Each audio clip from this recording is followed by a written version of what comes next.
Jail నుంచి వచ్చిన తర్వాత కేటీఆర్ని కలిసిండ్రు, హరీష్ రావుని కలిసిండ్రు, కేసీఆర్ కూడా కలిసిండ్రు. అన్ని ఫొటోస్ చూసిన నేను సోషల్ మీడియాలో. ఏమన్నారు వాళ్ళు?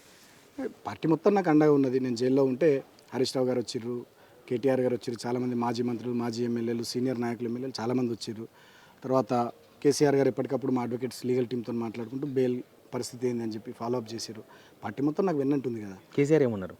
కేసీఆర్ గారు సరే ఇక వాళ్ళ టైం వాళ్ళు ఇట్లా చేస్తున్నారు, చూద్దాం, నువ్వు పడకు, గట్టిగా ఉండు, మన టైం వస్తుంది అని అన్నారు.